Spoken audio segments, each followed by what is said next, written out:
სამხრეთ საფრანგეთი არ არის მხოლოდ ფრანგული რივიერა. რეგიონი ასევე მოიცავს საფრანგეთის ალპებსა და კორსიკას. პარიზის შემდეგ ესაა საფრანგეთის ყველაზე მონახულებადი რეგიონი. სწორედ ხელსაყრელი გეოგრაფიული მდებარეობის გამო შეგიძლიათ თქვენი მოგზაურობა უფრო საინტერესო გახადოთ. ჩემი მოგზაურობის მიზანიც სწორედ ესაა. დაგანახოთ ის მრავალფეროვნება, რითაც სამხრეთ საფრანგეთი გამოირჩევა. ულამაზესი სოფლების და საინტერესო დასახლებების გარდა გადავწყვეტე ალპებშიც მემოგზაურა. გეზი ავინიონიდან ჩრდილოეთით ავიღეთ. გზა ფასიანია და 22 ევრომდე გადავიხადეთ. არის უფასო გზებიც, მაგრამ გაცილებით გრძელია. მაგისტრალის გავლის შემდეგ გადავედით მეორე ხარისხოვან გზაზე. ასეთ გზებზე მგზავრობა განსაკუთრებით მიყვარს, რადგან საშუალება მაქვს მრავალფეროვანი ბუნებით დავტკბე. 3 საათიანი მგზავრობის შემდეგ პირველი დანიშნულების ადგილზე მოვედით.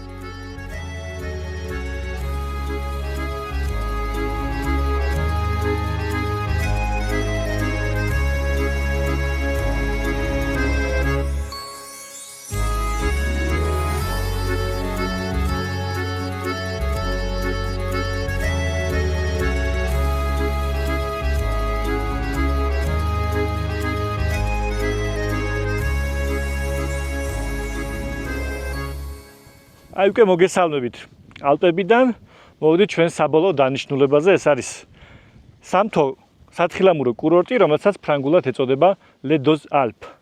ეს კურორტი ზღვის დონიდან 1650 მეტრზე მდებარეობს და გამოირჩევა იმით, რომ კიდევ ერთი მთის კურორტის შამონიქსის შემდეგ ის არის ყველაზე ძველი სათხილამურო კურორტი მთელ საფრანგეთში.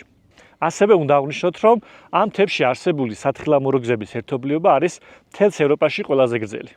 მანქანის გაჩერების შემდეგ გადავწყვიტე, რომ შედარებით მაღლა ამოსულიყავი, ერთი ბილიკი მოუყვება მთას და აქედან ბევრად კარგად იშლება ხედი როგორც ალპებზე, ისე უშუალოდ დასახლებაზე. ცოტა ხანი კიდევ დავტკბებით ამ ხედებით და შემდეგ გავეშურებით უკვე საბოლოო დანიშნულების ადგილისკენ.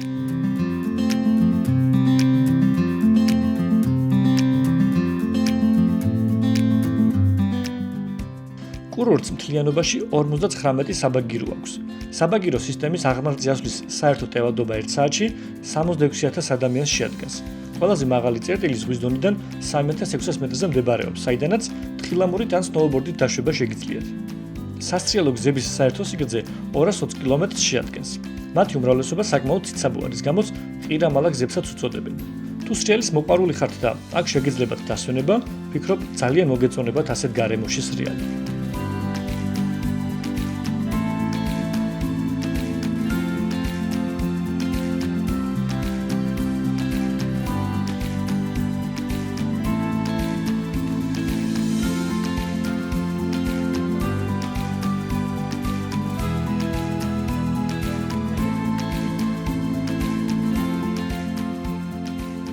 ხედებით კლუბის შემდეგ ძალიან ლამაზი გზის გავლით გავემართეთ ერთი პატარა სოფლისკენ, რომელსაც ლადანშერი ჰქვია.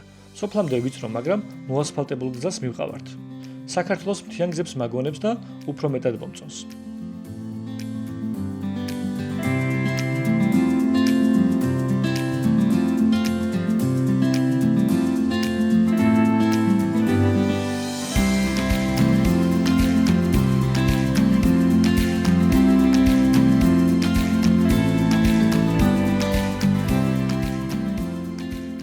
ღამეს ამ სოფელში გავათებთ და ხვალ დილიდან ვილაშქრებთ. სასტუმროების ფასი 2 ადამიანზე 120 ევროდან იწყება. აქ ასევე შეგიძლიათ კარავი გაშალოთ და ღამე ისე გაათენოთ. გაითვალისწინეთ, კარვის გაშლა უფასოა, მაგრამ მხოლოდ ღამის 9-დან დილის 9 საათამდე შეგიძლიათ. წინააღმდეგ შემთხვევაში დაჯარიმდებით.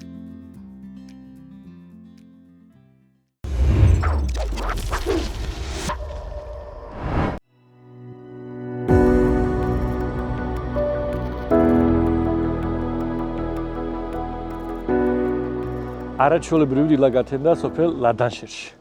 წუხელი საკმაოდ ძლიერად წვიმდა და ცოტა მეშინოდა, რომ როგორი დღე იქნებოდა, მაგრამ გამოვიხედეთ დილით გარეთ და არაჩვეულებრივი ამინდია, მთები შემოსილია ნისლით, ღრუბლებით, უკეთეს ამინდს ვერ ვინატრებდით.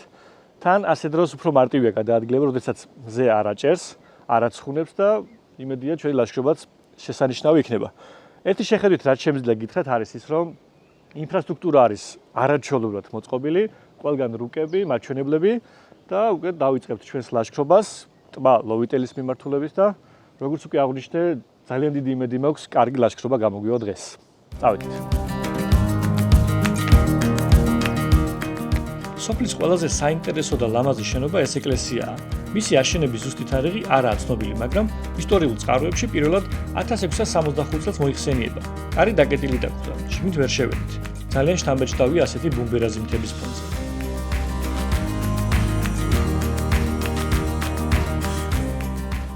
სოფელს ქვით მოკერწყლული ქუჩები აქვს. ერთი შეხედვით საქართველოს ღვთის სოფელს მაგონებს, სადაც სახლებს სიძველის ელფერი დაჰკრავს. აქ არის ფურნე. სოფელს აქვს მოსასვენებელი ადგილი წყაროსლით, სადაც ბრალდენ გასაკვირის არ უნდა იყოს, თაროებზე დალაგებულ წიგნებსაც ნახავთ, მაგრამ რაც ყველაზე მეტად იწვევს ჩემს აღფრთოვანებას ალპურ სოფლებში, საოცარი წესრიგია. სოფელზე ზრუნავს როგორც თვითონ მოსახლეობა, ასევე მუნიციპალიტეტი. დავინახე დილის 7 საათზე გაიტანეს ნაგავი და მოაწესრიგეს ქუჩები.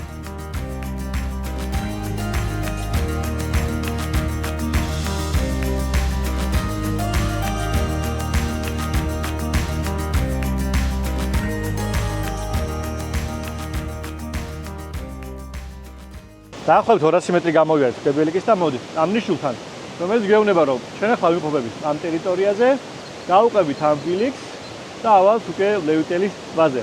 ასევე საინფორმაციო დაფის დახმარებით ვიგებთ, რომ ყოველდღიურად ამ ტბას სტუმრობს 600 ადამიანი. საკმაოდ ბევრია მთის ტბისთვის, თუმცა ჯერჯერობით სხვა ადამიანები არ ჩანს, ვინაიდან ჩვენ ესე გვინდოდა, რომ ადრე დაგვეწყო, რათა შედარებით ნაკლებ ადამიანებში გველაშქრა. ახლა გადავართ პირველ ხიდზე და გავაგრძელებთ ჩვენს გზას.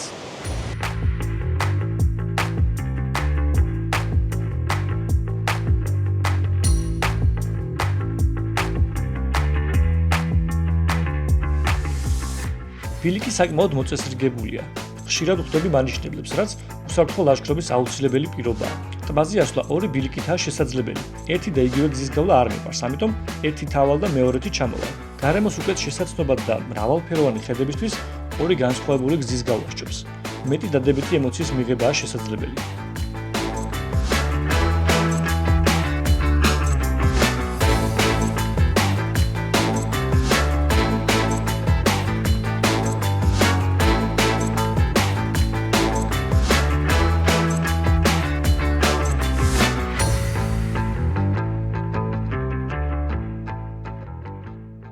ძალიან მაგონებს მესტიის ჭალაადის სალაშქრო ბილიქს, სადაც მონაცვლეობით დავდივართ ტყეში, მდინარის პირას და ქვიან რელიეფზე.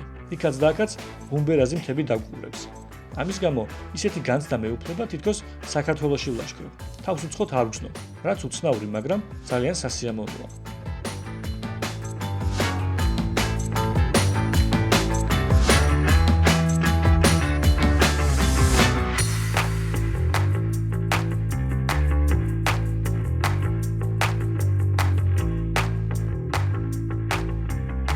მოვდივართ გზის ნახევარი უკვე გავიარეთ ფაქტობრივად. სულ აღმართებია, მაგრამ არც ისეთი აღმართი, რომ გავლა შეუძლებელი იყოს.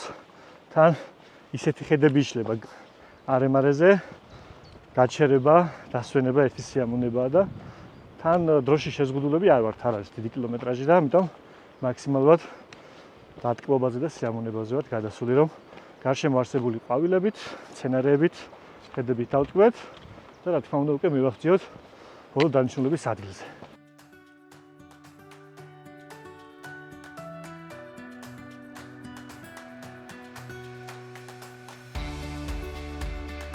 ეს ტერიტორია 1995 წლიდან ბუნებრივ ნაკრძალად კლასიფიცირდა, რაც მიზნად ისახავდა მისი ლანდშაფტის, ფლორისა და ფაუნის შენარჩუნებას. მოგეხსენებათ, ალპები ფაქტობრივად თავიდან ბოლომდე ათვისებულია ადამიანის მიერ. როცა ევროპელი ტურისტები მყოლია საქართველოს მთიან რეგიონებში, ყველა აღნიშნავდა, რომ ალპებისგან განსხვავებით, ჩვენთან უფრო შენარჩუნებული იყო ბუნებრივი გარემო. მართალია ინფრასტრუქტურის ნაკლებობა ხშირ შემთხვევაში პრობლემებს ქმნის, მაგრამ ბუნება ხელშეუხებელია და ავთენტურობა შენარჩუნებული აქვს. ეს ყალბა ახლა უფრო თვალანთელი გახდა ჩემთვის. მის მიუხედავად, რომ ზე საკმაოდ ცხუნვარია, ისეთი საამური სიოქრის ძალიან დიდი სიამოვნებაა ასეთ დროს ლაშქრობა. თუ თქვენ შემსავით გიყვართ ლაშქრობა, დარწმუნებული ვარ, ძალიან მოგეწონებათ ამ მთების დალაშქრა. ამასობაში უკვე ტბასაც მივუახლოვდით.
საათნახევრიანი ლაშქრობის შემდეგ უკვე ამოვედით ჩვენს განსაკუთრებულ ტბა ლოვიტელზე. ამ ბილიკის გავლა უფრო მალე შეიძლება თუ კარგ ტემპში ვით, უბრალოდ როგორც გითხარით, არსად არ გვეჩქარებოდა და მაქსიმალურად ვცდილობდი ხედები დამტკბარიყავი. ამოვედით, ეს არის მთავარი გადასახედი, ასე რომ ვთქვათ, ვინაიდან ტბის გარდა როგორც ხედავთ მოჩანს არაჩვეულებრივი მთები და კარგია რომ ზაფხულის მიუხედავად მთებზე თოვლი კვლავ შემორჩენილია და ამ წონებულ არეიმარეში კიდევ უფრო ლამაზად მოსჩანს ეს მთები. ცოტას დავისვენებ და ვფიქრობ, რომ ჩემგან ხელმოჟნივ არსებულ ბილიკზე გავიაროთ და მაქსიმალურად წედავარტყათ ამ ტბას, რომ დავტკბეთ ხედებით.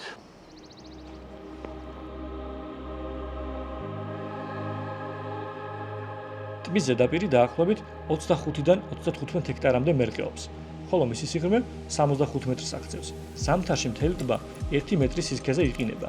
წლის უმეტესი ნაწილის განმავლობაში ტბიდან ზედაპირული წყალი არ გამოდის. თუმცა თოვლის დნობის პერიოდში ტბას გამდინარე წყლის ნაკადი ემატება, რის გამოც შესაძლოა მისი სიღრმე 20 მეტრითაც კი გაიზარდოს. ცივი და ჟანგბადი მდიდარი წყლის გამო ტბაში მთის თევზები ბინადრობენ.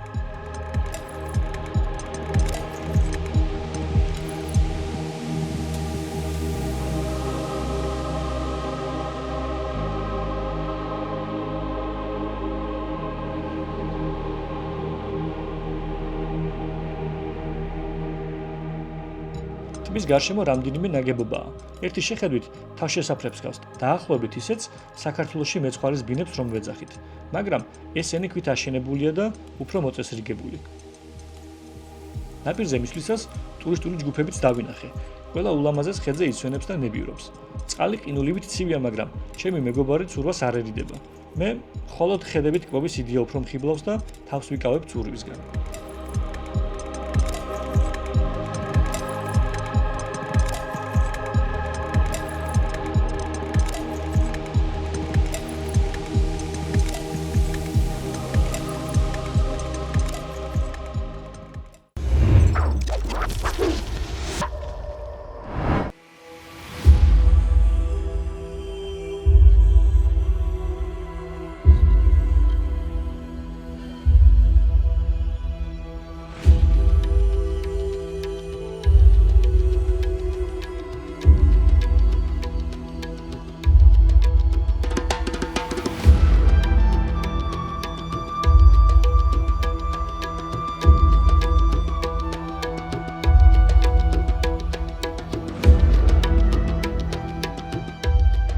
გადასახედიდან გადმოვედით მეორე მხარეს, როგორც გითხარით. ბილიკის ძირითადი ნაწილი ქვებით არის დაფარული და სიფრთხილით არის სიარული საჭირო, მაგრამ რა თქმა უნდა, აქ თუ ილაშქრებთ, კარგი ფეხსაცმელი უნდა გქონდეთ. შესაბამისად, არ ზაგიჭირდებათ. და რა უყურებ უკვე სხვა რაკურსით ამ მთებს, ბევრად ლამაზია და გირჩევთ, რომ აქ თუ მოხვალთ, აუცილებლად ჩვენსავით წამოხვიდეთ აქეთ და სხვა ხედებითაც დატკბეთ.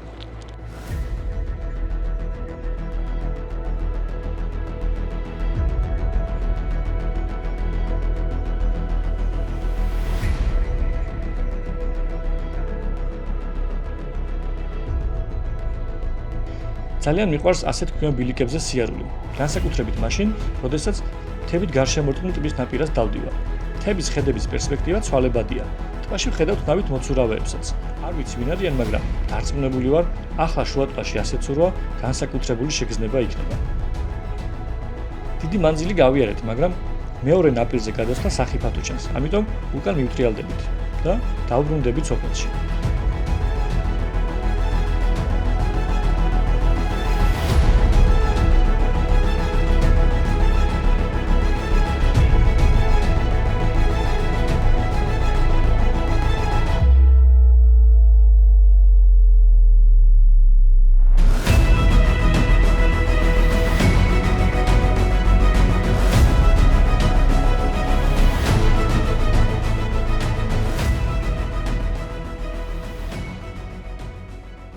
მთლიანობაში ეს სალაშქრო ბილიკი საშუალო სირთულისაა.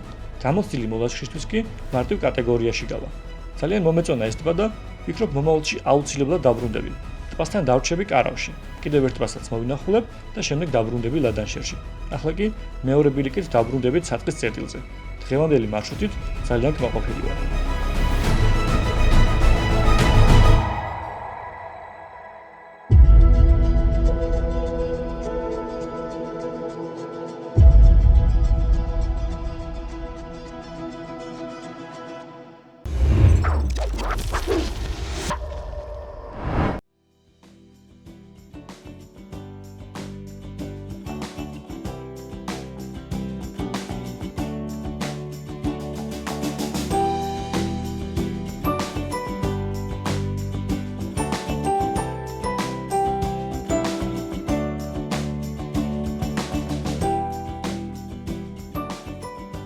ბრუნდებით უკან, პროვანსის მიმართულებით.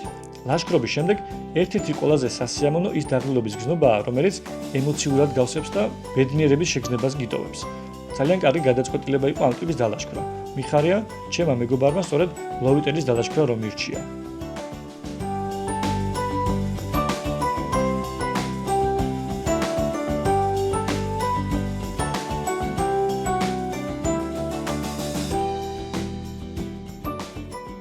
ალპებიდან უკვე დაბრუნდით ავინიონისკენ და სანამ დაღამდება მინდოდა რომ ერთი საინტერესო პატარა სოფელი მომინახულებინა და აქეთ გადმოვხვდეთ, რომელსაც ქვია Maison la Romaine. სახელიდან გამომდინარე მიხვდებოდით რომ ეს დასახლება უკავშირდება რომაელებს და არც არის გასაკვირი, ვინაიდან ამ დასახლებაში არაერთი ძველი ცივილიზაციის ნაშთი აღმოჩენილი, მათ შორის არის აი ეს ხიდი, რომელსაც უფრო ახლოს ნახავთ ერთად და არაერთი სხვა არტეფაქტი აღმოჩენილი აქ. თვითონ ამ დასახლებას რომ შევხედოთ, ერთი შეხედვითაც მალევე მივხვდებით, რომ ეს არის სტანდარტული პროვანსული ნაგებობების ერთობლიობა. სადაც ხვდებით პატარა ლამაზ სახლებს, აივნებით, ქვის მოგიწყლული ქუჩებით და სანამ დაღამდება გავისეირნებთ მოკლედ და ერთად შევხედოთ.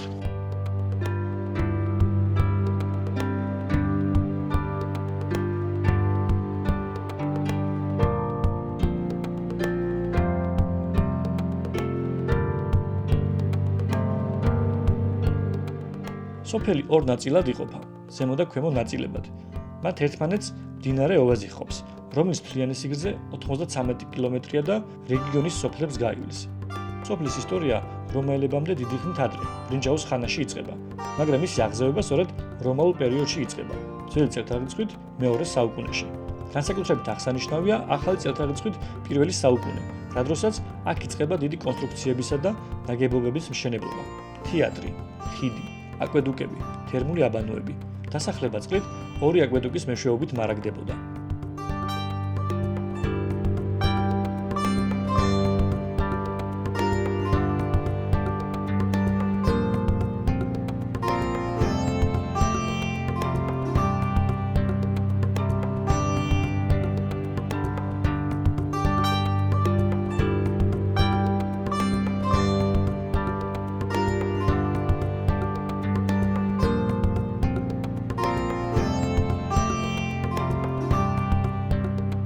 მართალია თანდათან ღამდება, მაგრამ ეს ქუჩებში გადაადგილებაში ხელს არ მიშლის. არაერთი პატარა სოფელი თუ ქალაქი მინახავს პროვანსის რეგიონში. ერთი შეხედვით თითქოს ერთმანეთს გავს ყოველი მათგანი, მაგრამ ამავდროულად თითოეული განსაკუთრებული და გამორჩეული სილამაზის მქონეა. ყოველთვის გაოცებული ვარ, როცა ხედავ თუ როგორ აქვს შენარჩუნებული უძველესი დასახლებების ნაშთები და როგორ ეწმის ყველა პერიოდის შენობა ნაგებობა ერთმანეთს. ასეთ სოფლებში სეირნობისას არქიტექტურის მთელი განვლილი ისტორიის სამოკითხვაა შესაძლებელი. სეირნობით ავდივარ ძევით, ციხე-სიმაგრისკენ. ციხეზე აღმართულ დროშაზე გამოსახულია ვაზი, ყურძენი და ამფორა, რაც გასაკვირი არაა, ღვინის რეგიონია. დროშის გარდა შენობებზე ხშირად ხვდებით ყურძნის ბარელიეფებს. რესტავრაციის მოლოდინში ციხე-სიმაგრე დაკეტილია ვიზიტორებისთვის, მაგრამ გარედან შეგვიძლია მისი დათვალიერება და რა თქმა უნდა არაჩვეულებრივი ხედი იშლება, განსაკუთრებით ასეთი ლამაზი მზის ჩასვლისას.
გუშინდელი ლაშქრობისა და თავგადასავლების შემდეგ დღევანდელი დღისთვის შედარებით მარტივი მარშრუტი, მხოლოდ ერთი სოფლის მონახულება დაგვიგვნენ.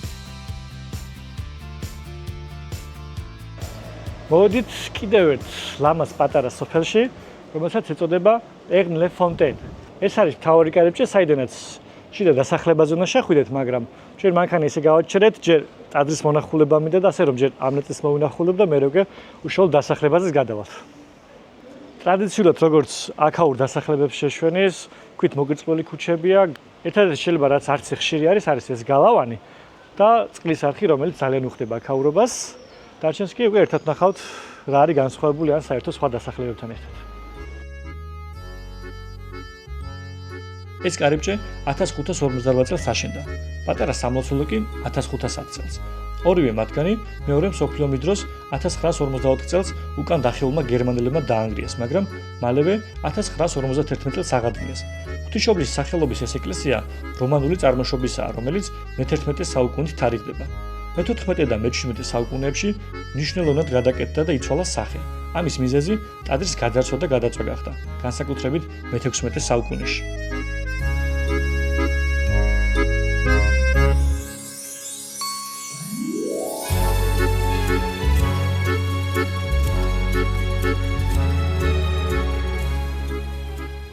კარიბჭის უკან არის მე-17 საუკუნით დათარიღებული გადახურული სავაჭრო ადგილი. ფაფენილიან გზებს ულამაზეს შენობებს შორის დავყავართ. შენობებს ფერადი კარები და წითელ ლურჯი დარაბები აქვთ, რაც კიდევ უფრო მეტად ალამაზებს მცენარეებით შემოსილ სახლებს. იმის მიუხედავად, რომ საკმაოდ საინტერესო და ლამაზ ადგილებში მოგზაურობ, უნდა ვთქვა, რომ მათი უმრავლესობა არაა ცნობილი ტურისტებში. ამიტომ ქუჩაში სეირნომისას სრული სიმშვიდეს უფევს. არა სუვენირების მაღაზიები და კაფე-ბარები დღის განმავლობაში დაკეტილია, რადგან სტუმრები მათ საღამოს ყავთ. მას შემდეგ, რაც აქაური მოსახლეობა სამსახურებს ასრულებს. თუ მყუდრო ადგილები გაინტერესებთ და სიმშვიდეში მოგწონთ კულტურული დასვენება, ეს სოფლები თქვენ სამოგზაურო სიაში აუცილებლად უნდა შეიყვანოთ.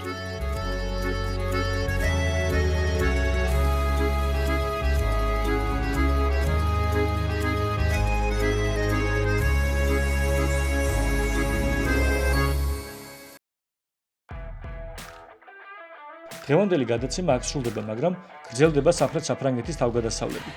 არ გამოტოვოთ, გამოკვლევით.